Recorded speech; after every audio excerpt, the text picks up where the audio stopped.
Well, good afternoon, everyone. Hello, and welcome to the Metro Functional Classification Review webinar. This event will be presented by Joe Whiting, who is a Senior Transportation Planner for the Metropolitan Transportation Services Department, and who has led a systematic review of the region's functional classification system in 2021 during his time at MnDOT. Unfortunately, our second presenter, Dave Burns, is unable to be here today due to illness. We will now begin recording and transcribing this session. These will be available on the PlantIt Education and Training website of the Local Planning Handbook after the webinar. Without further ado, I will pass it off to Joe. All right, thank you, Amber, and welcome everybody. Thanks for joining us. As Amber so well said, we are here today talking about functional classification and the 2026 functional classification system update and how that can tie into your comprehensive planning activities over the next couple of years. And so really the focus of this presentation today, we'll be looking at, going into that regional planning process, kind of why we're here, talking a bit about functional classification at the basic level, kind of the background of it, looking at the review context and why we're here today talking with the comp plan aspect here. And then finally, we'll go through some examples of, how you should be thinking about your local systems in kind of the idea of like how we at the council or the state level review systems at the system level, and as you make potential suggestions through this process. Finally, we'll go to the next steps to kind of outline, what are the next steps looking forward here as you look at your own systems and provide us any feedback as we look to update and submit this to Federal Highway at the end of this year. So as I mentioned, we are kind of always in this regional planning cycle here, right? It's a circle, so we're always kind of doing something here. But you see here, we're kind of at number 5, comprehensive plan, guides, and training. When we start here at census results, moves through our regional development guide, our regional system plans like the transportation policy plan, system statement, which you received late last year, and then now we're moving on to here. Then before going into our comprehensive plan updates, then implementing those plans before starting all over again.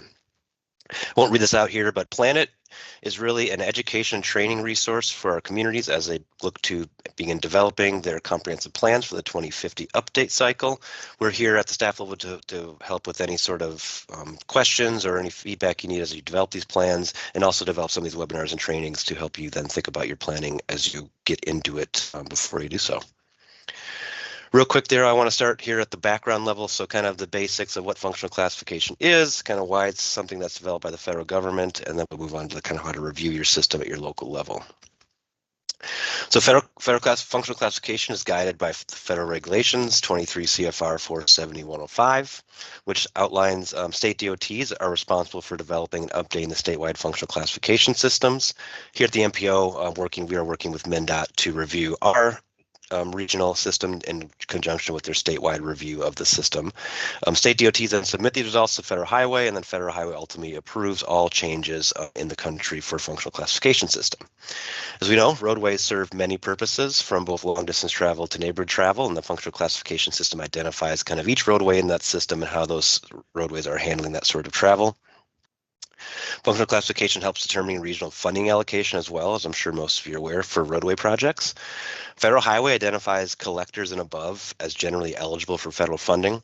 However, at the council level, a decision made many years before I was here in the 90s, early 2000s, that funding threshold was limited to minor arterials and above to really focus our regional investments to roadways functioning in a more regional nature throughout the region. So think of those minor arterials, principal arterial projects, really those regional projects, and to focus investments on those arterial systems at the regional level.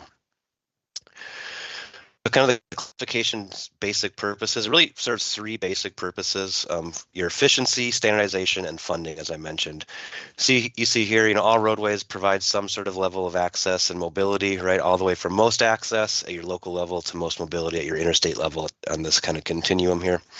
On the efficiency side, the functional class system intends to maximize the efficiency of the roadway network by channelizing traffic through a hierarchical network, balancing the mobility of users of the system with access to property. So again, kind of balancing that local to your interstate travel. It creates a standardization, a standard set for everyone in the country to kind of think about our roadways in the same way. It allows coordination between states, allows comparison between regions and states, and also allows for knowledge transfer, right? So if I'm in California, Minnesota, or New York, we're always generally in the same kind of ballpark of thinking about functional classification the same way because it's a standard set created by the federal government. Again, as I mentioned as well, it's also a key funding metric for the federal government. Really allows for funding thresholds to be set, streamlines decision making. If it's a local roadway, you're not eligible for funding, right? And that's just something that's easy to determine from this process, and also fosters a more transparent process and decision making as well tied to these networks. As I mentioned, it's a hierarchical network, and there's really three broad categories for the functional classification system. You got your arterials, you got your collectors, you got your local roads.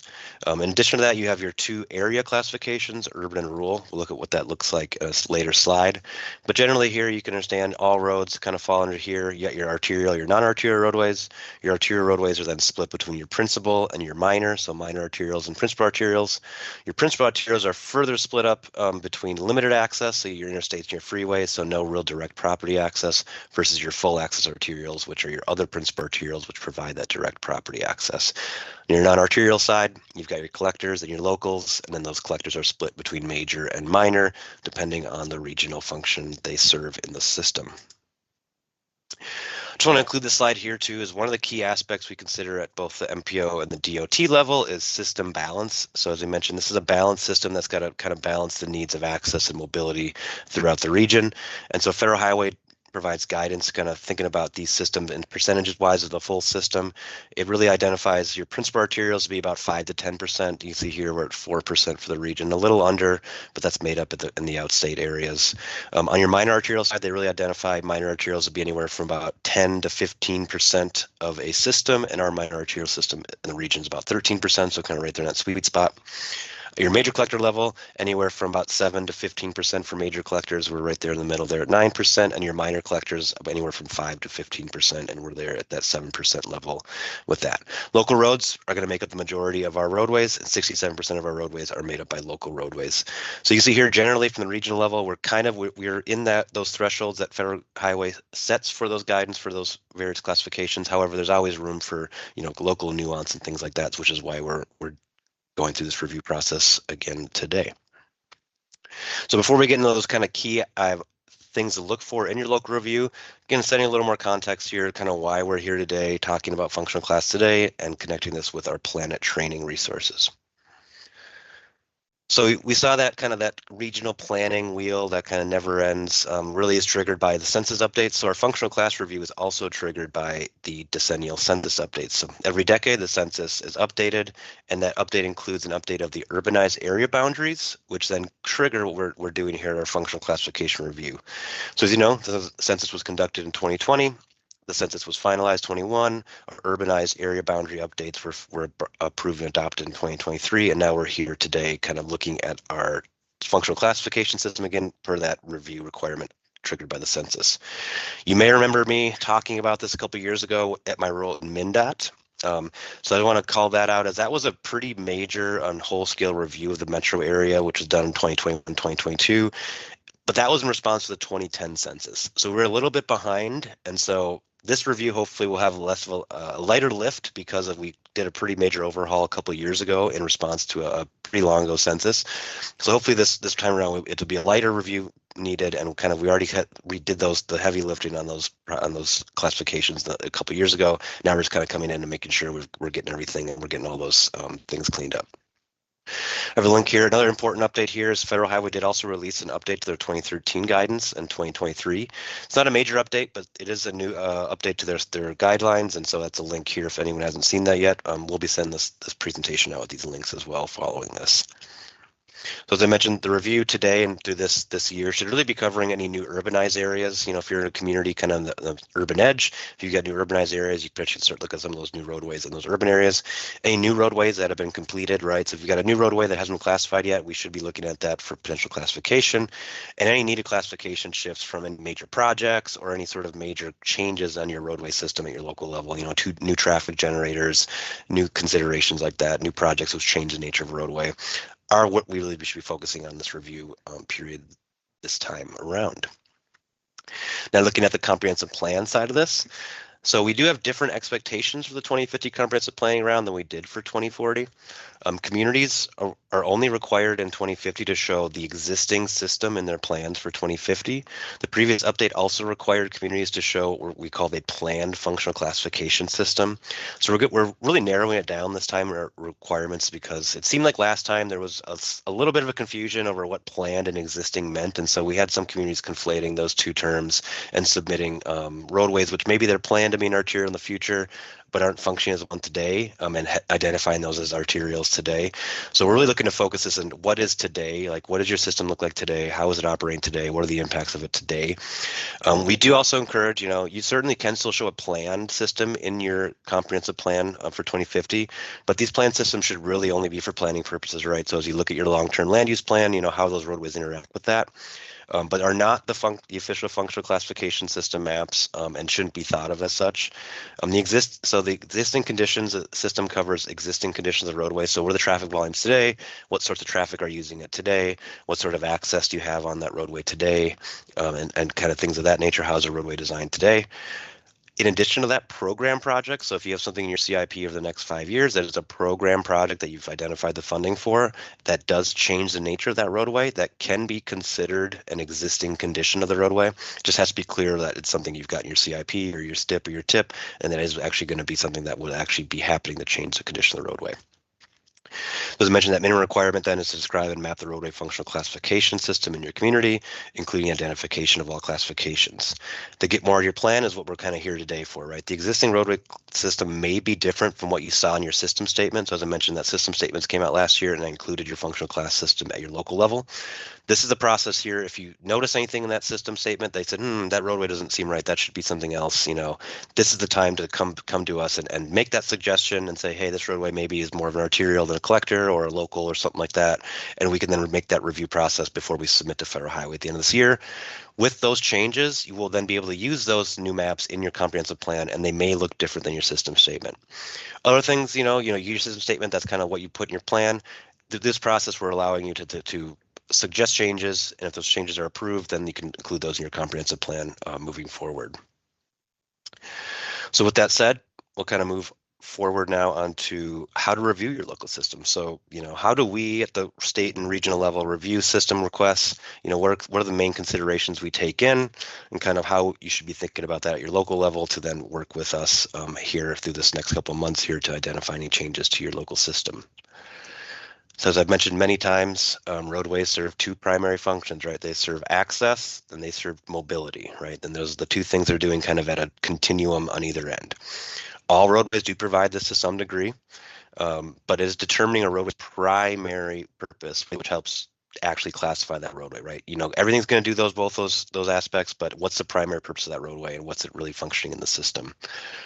As I mentioned a couple slides ago, it represents the existing conditions of a roadway. Those plan classifications for the future can be included for planning, but they're not to be confused with our existing system. Just have this image here in St. Louis Park. This is kind of gives you an idea of the wide range of roadway types that even can be found in a single 1 square mile area. We've got our principal arterial here, 394, right, which is providing mobility mostly with access only at limited access points. Your minor arterial here moving through the system here that connects to those principal arterials and also connects to major traffic generators. You've got your minor collectors here, which then collect traffic and move into your arterial. You've got your major collectors here, which collect traffic and move to your arterial. And you've got your local roadways here too, right? Your neighborhood local roadways, which are primarily serving access to those properties rather than actually getting people around through the system. Another key aspect here that's important to remember is there is urban and rural classification differences, and urban area does not cover the entire 7-county region. Every county in the region has both urban and rural areas within it. So how the U.S. Census Bureau defines urban area, so any area having a population of 2,500 or more. Federal Highway then further tailors this to say any urban area identified by the Census Bureau with a population of 5,000 or more. So for federal highway purposes, that threshold is a little higher than for the Census Bureau.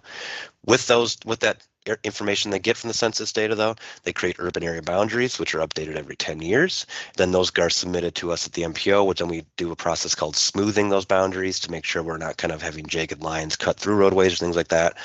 So that's a process that goes about a year and was approved 2023.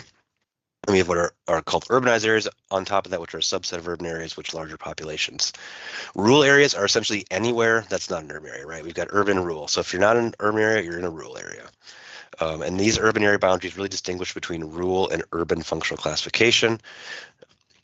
And so it's a really important note to note as you kind of look at your systems, if maybe when you're in those communities that kind of straddle this urban rural line.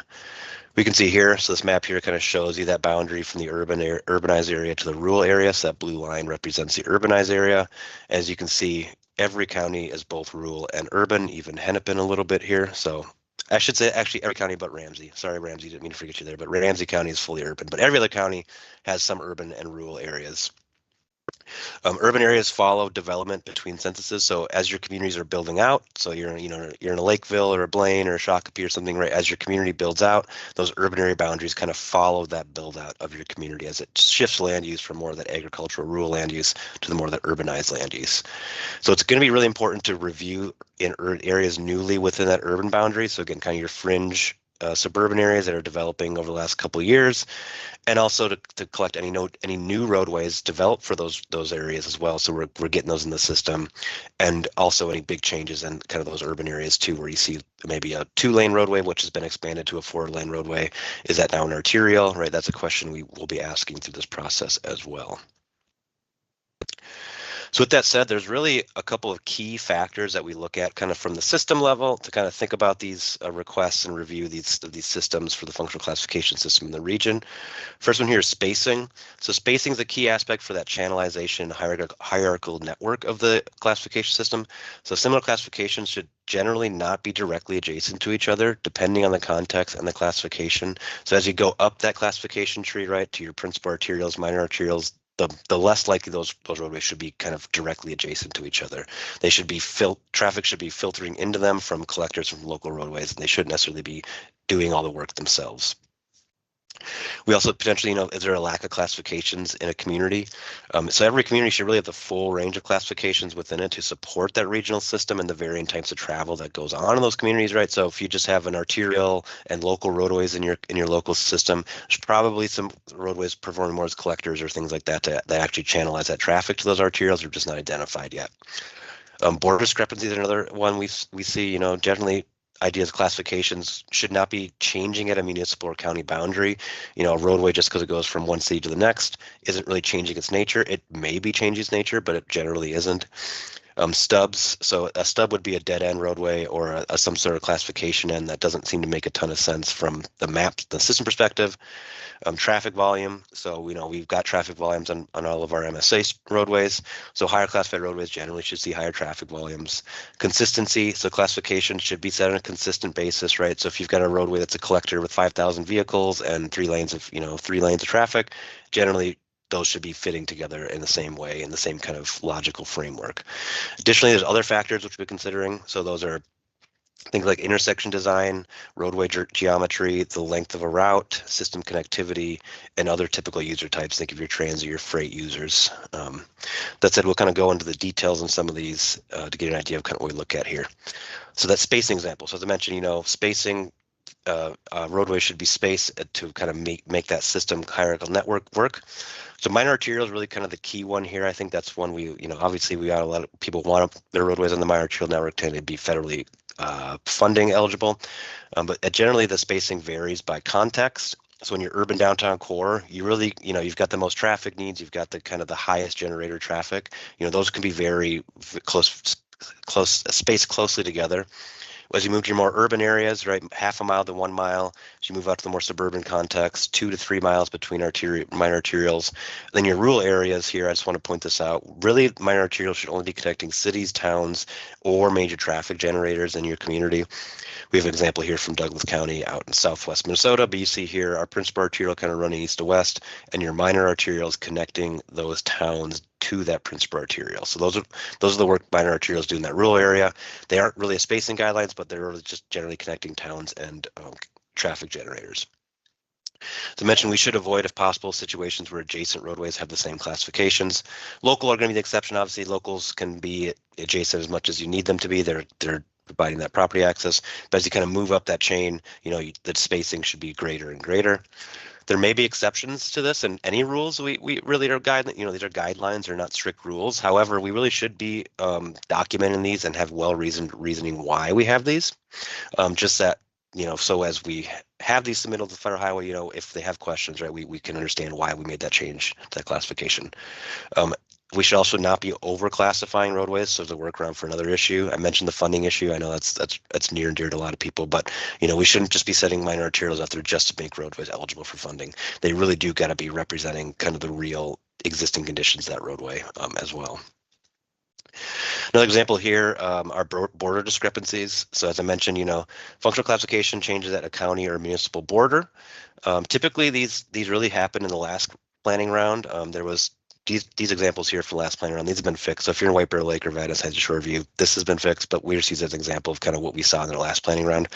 We really shouldn't be seeing kind of a minor collector kind of just end at a border without any sort of logical reason why it turns into local, right? There might be something here going on, but we just, from a system perspective, it doesn't make a ton of sense. And so that's something we want to be sure that, you're working with your partners, your community, your adjacent communities to understand, if you've got a roadway, you want to be a minor arterial or a minor collector, that your adjacent community also has that same classification with that roadway or has the same understanding of that roadway. As I mentioned, the change may be okay, right? There might be something here. There might be some sort of traffic generator here where all the traffic was going north, but we can't really see that from here. And so it's just something we need to take a closer look at and be sure that we're doing this right. Moving on to stubs. So as I mentioned, stubs are either a literal dead end of a roadway, so the roadway just kind of ends without any sort of connecting on the other end, or a classification abruptly ends without much rhyme or reason to it. So these are situations. There are some situations where stubs can be okay, and we do see them. Would be a major traffic generator. So again, if you had, say there's a baseball stadium here at the end of this minor arterial on the right, that could be a logical reason why that roadway stubs and is no longer minor arterial after that. But again, we just got to make sure that that's what's going on here and that that's okay, and then just a documented well reason why it's doing that. Additional way, you see potentially a higher class roadway. So say you've got one minor arterial coming to an intersection with, 3 major collectors that come out of that minor arterial, right? You can logically say, 3 major collectors can handle the same amount of traffic as a minor arterial, and that could be okay. But again, we just got to be sure that that's what's going on with that, and it's not just kind of a mapping error. Typically, locals can always stub, right? Think of your cul-de-sacs. So locals always going to, could be stubbing, right? It's providing property access. It's not providing mobility. So you can stub locals wherever. And kind of as you go up that hierarchical framework, the more likely you are to, or less likely you are to be able to stub something. So minor collectors can stub, major collectors can also potentially stub, and then up to minor arterials. Principal arterials can never stub, so principal arterials have to be a continuous system, and that's an important thing to note here. Principal arterials are really going to be handled mostly by the DOT, but that's just something that's, if we do see any principal arterial stubs, that's something we definitely got to rectify. And then those lower classifications could stub, but we've really got to have a well reason why it's happening. You'll see here in this image on the left here.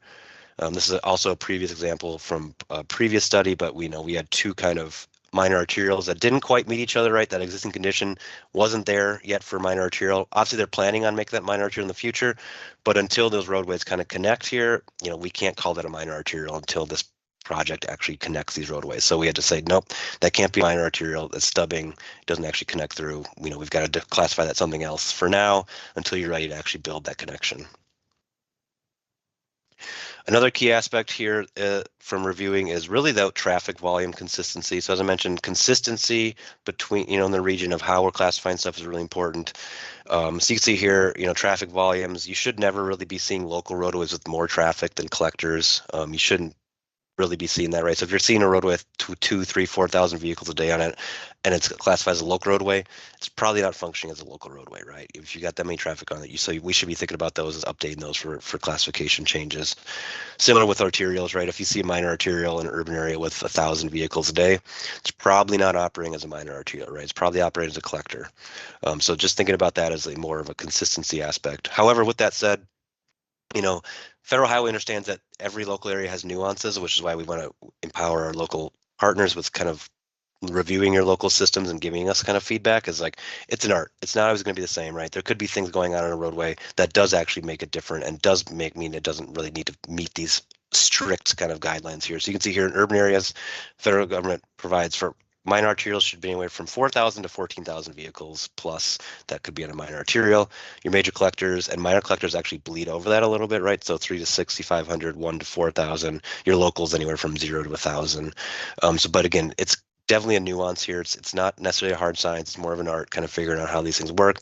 But generally, this could be thought of here as if they've got any big kind of discrepancies, you've got kind of adjacent roadways with kind of wonky traffic patterns. That should be something to flag for review and potentially shifting that classification to meet more of the reality of that roadway. Speaking of art, so we'll kind of go into more art here and less kind of heavy guidance, but this is, thinking about this as more of that specific corridor aspect rather than the system aspect, but intersection design is another key kind of feature that could be triggering, is this roadway functioning the same as we think it is because of the intersection design? So generally, controlled intersections, whether it's a signal or roundabout, should be featuring higher class roadways, whether it's major collectors and non-freeway arterials and minor collectors when they intersect, right? So the examples here, you've got two minor arterials intersecting, they're going to have a signalized intersection. You've got a minor collector with a minor arterial intersecting, you're going to probably potentially have a signalized intersection here as well. If you've got a local and a minor arterial intersecting, you're probably not going to have any sort of signal control for the intersection. The local roadway is going to be stop controlled for that major thoroughfare, kind of respecting that hierarchy of roadways here. Another example from a more suburban area here, we've got a roundabout, again, roundabout with a major collector there, that's kind of a significant intersection. You've got a local roadway here, that minor arterial, it's going to be a stop control for the local. They're not going to get any precedent there. Compare that then with your minor collector here at the minor arterial, then you've got your signalization there again. So thinking about that as you think about your intersections too, right? If you've got a local roadway intersecting with a minor arterial and it's got a signal, it's probably not a local roadway, or there's certainly something going on with that local roadway that could need a little more review and understanding how it works in that system. Similar to that, it's also roadway geometry is going to be another example here. Functional class does not dictate design, right? So there is going to be quite a bit of leeway within those functional classifications for roadway design, but they do influence one another, right? If you have a minor arterial, you're going to have certain standards like access spacing, you're going to have certain standards like lane width, average speed that maybe are different than your collectors, that maybe are certainly different than your locals, right? So they don't necessarily dictate it, but they do certainly give you an idea of what this roadway is doing based upon these factors here. So generally, higher speeds is going to be a higher classification, more and wider traffic lanes are going to be a higher classification, greater access spacing is going to be a higher classification likely. This can be subjective based on land use, but that's generally the point of thumb. And one note here too, any roadways without surfacing, so without any asphalt or concrete surfacing, with just like a dirt or class 5 roadway, it has to be a local roadway. You cannot identify that as anything higher than local roadway until it's paved. But just an example here of some minor arterials in an urban, suburban, and rural context.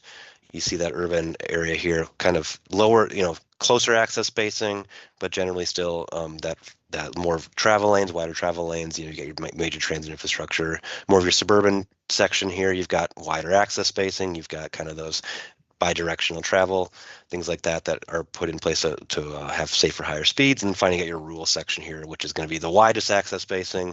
It's going to have very little direct access because you're in a more rural setting where you're less land use needs for that arterial. Finally, some additional considerations too. We don't have a map for this, but just some things to think about too as you're looking at your local networks. Transit service is going to be a big predicator of what that roadway is doing. So if transit service is supported on a roadway corridor, that corridor needs to handle larger vehicles like a bus, which are really regular and travel beyond solely local travel. So if you got transit going on a corridor, it's likely providing beyond local travel for people using that transit service. And you can think about that corridor as potentially operating less like a local roadway, more as a collector and arterial. So generally, right, if you got local fixed route service and it's local, we should be thinking about upgrading that to something as a collector or higher. Similar to freight use, right? So if you've got a freight route on your local network that is identified for a freight truck route, this should not be a local roadway unless it's only providing direct access to an industrial user. Generally should be a major collector arterial. Again, you got those larger vehicles using that roadway, and they're using it for likely for longer travel than local travel. And so we should be thinking about that as a higher either arterial or collector. As I mentioned, you're going to have last mile connections to kind of specific industrial users or business parks, things like that. But if it's not a direct connection to those users, thinking about it for a higher classification. And this last one here, again, sticking with that art form here, this is looking more at route length or system connectivity. So generally for minor arterials, you're going to have longer trip lengths for those. Those are going to be more of your regional trips. So if you've got a roadway which is serving, longer trips in your community, that should be something considered for minor arterial. They generally are longer continuous route length. So if you have a minor arterial, it's likely that that corridor is going to be a longer corridor as a minor arterial, potentially probably through multiple communities. It's generally going to be a connected system, right? There's going to be some exceptions if you've got major traffic generators that stop and, the traffic that's only coming from one direction. That could be an exception, but generally that arterial system should be connected throughout the region and state. And at the rural level, arterials should be really providing inter-county service or inter-community service and not intra-community service. So they're connecting communities beyond the community itself. The example here is a minor arterial. This is up in, I believe, rural Anoka County. This is something else that we fixed in our last time around, but we had a minor arterial here kind of coming off this arterial and just sort of ending. No real reason why it was doing that. It just kind of was. So, thinking about that, if you see kind of like ideas like this, like a short route length that kind of ends, that doesn't really seem to provide the services that an arterial should be providing, that's something to flag for review as well. And for trip length, regional trips are defined as a 7-mile one-way trip. And so again, if you're seeing longer trip lengths and corridors in your community, that's something to be considering for a higher classification roadway. We do mention streetlight here. So if you have access to a streetlight or any sort of analysis tool that could potentially help you to do that through your comp planning, that's certainly something you could be utilizing to make the case that that roadway is operating at a higher function than maybe what it's identified as today. So that's kind of the rundown of how we look at stuff. I'll give you a couple, these are going to be some resources here, and then we'll kind of open up some questions after that. But as I mentioned, so your system, everyone got a system statement in the region, and so that does include a static map of your functional classification system as it was at that point in time last year. We've already received some feedback from some communities that said, hey, this roadway doesn't look right. I think it should be something else. We're taking all that feedback we've already got, and we'll be kind of responding to communities later this year with the results of some of those suggestions. And so that'll be something we'll be working on over the next couple of months here. If you need it, the system statement link is here. That'll be sent out with this presentation. There's also interactive web maps. So the Met Council has our own interactive roadway functional classification map here. That'll be also a link to be available too. This includes the minor arterial subclassification. So we have a very unique kind of minor arterial system where we've got a bunch of different subclassifications of that system. Not too important for this process necessarily. We would, if it's something minor arterial, we could call it a minor arterial and figure out the subclassification internally, but it's something to consider too, as that kind of ties into funding for the regional solicitation as well. MnDOT also has their own official map, which doesn't include those subclassifications, but does include the entire state. If you're curious for reference, I will say I just found out today they took it down in the last week for maintenance, so it's not working today, but it should be working soon once they finish maintenance on that web map here. I'll just note that there. But we also have the actual GIS data available as well that you can pull and download and take for your own community and utilize that as well. There's a link in this as well that will be sent out after this. So looking ahead for good questions. So we'll be collecting suggestions from local communities through August of this year. So if you want to review your system over the next couple of months, you can get back to us via email, phone call, however you want to do that. We can then get to reviewing any suggestions from your local networks. We can set up one-on-one meetings for review proposals further if needed. Email requests can also work, right? We can also work through email or some other means as well. The system review period will last through about fall of this year. Council responses will be given prior to submission to MnDOT and Federal Highway. So, we'll be working through these and we'll have official response for each kind of suggestion that we'll be able to send out. And so, hey, we accepted this one or we didn't accept this one and this is the reason why. And then finally, MnDOT will be submitting their updated functional classification system for the state to Federal Highway for their review and approval by the end of this year.